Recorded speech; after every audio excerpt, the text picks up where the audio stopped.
قل أعوذ برب الفلق من شر ما خلق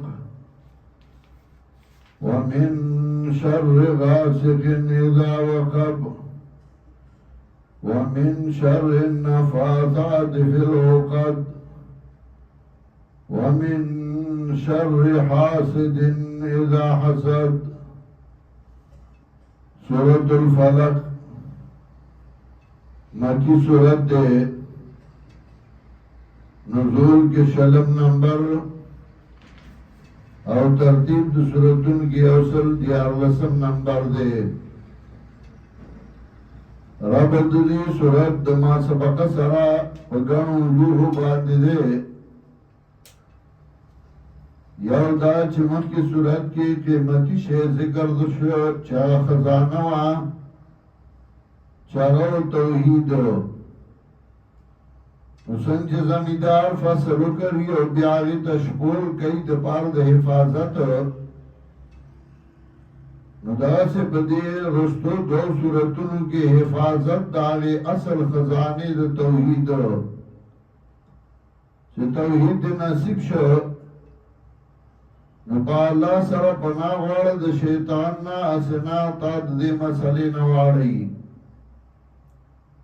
یا مخی صورت کے امر پا توحید باندې بیان شو قل هو اللہ احد.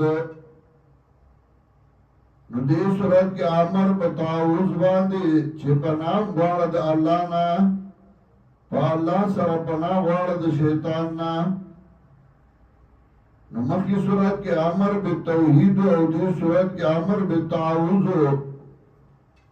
چه پناہ غواړه په الله سره د شیطان نه نو د دې وجنا ورپسې راړو. یا مخکې صورت کې اسم عالم د رب العزت ذکر شو الله قل هو الله احد. نو دې صورت کې اسم صفاتی د رب العزت ذکر کړي رب الناس مالک الناس الہ الناس. دے رستو صورتونو کی اسم صفاتی در رب العزت رب الفلق.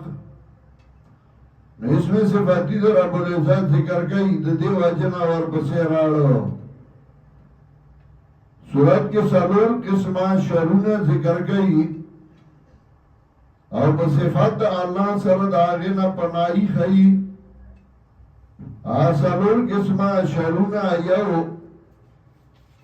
پناہ پا اللہ سرا او دا غسلور قسم شرور یو من شر ما خلق دے من شر غاسق اذا وقب او دے من شر النفاثات فی العقد او سلورم من شر حاسد اذا حسد. لکہ انسان دا چه تکلیف رسی نو دے سلور لار نرسی. یا نا مخلوق چه اللہ پیدا کرده نو آگئی انسان نے تکلیف ورگئی. انسانان جنات زناور یا آگا وقت کے تکلیف انسان ترسی چه تیار راشی نو دشمن تیاری تگوری و بتیاری کی خپل کار گئی نو من شر غاسق اذا وقب. یا دشمن دلرنا تکلیف رسی نو بیا آغا بل امسول گئی یا بل سکئی یا کوڈ منتری گئی نو من شر نفاسات فی العقد یا حسد او بغس گئی نو من شر حاسد اذا حسد.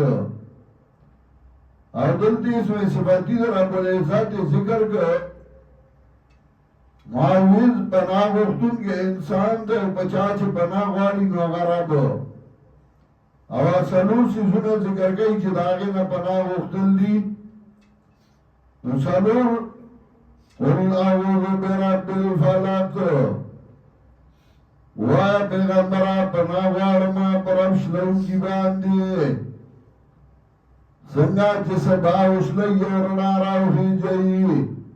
اللہ زمین زمین تیاری وشلی ورنا راوحی جئی دغا سے سنچ اگا ڈوکی وشلی آئی کشین تیغ راوحی جئی. اللہ را تیاری لرکی او پدی کشنا رناگانی واخر راوحی جئی.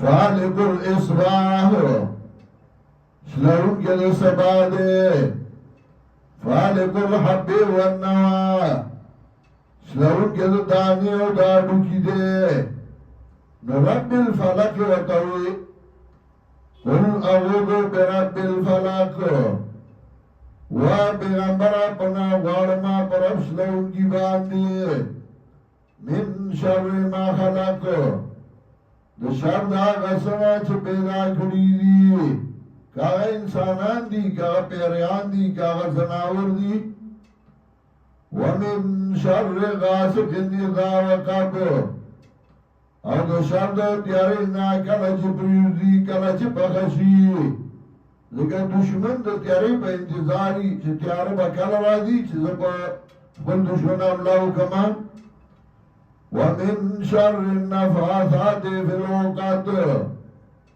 او د شر د بګورون ګنا په غوټو کې وقد غوټو ته وي مجالس ته وي چې زمون خلاف پروپاګاندا کوي چې دان مني او دان مني او دا کوي او دا کوي الله موږ دا غي شر نه وساته ومن شر النفاثات في العقد د شر د بګورون ګنا په مجالسو کې ومن شر حاسد اذا حسد او د شر د حسد کوم گنا کله چې حسد کوي لکه چې د حسد کوي نو دی بیا کوشش دای چې تا ته نقصان ورسوي نو هغه اظهار د حسد بیا کوي ومن شر حاسد اذا حسد او د شر د حسد کوم گنا کله چې حسد کوي نو سالور سیزونه ذکر کړه چې داغه نه پناه وختل دي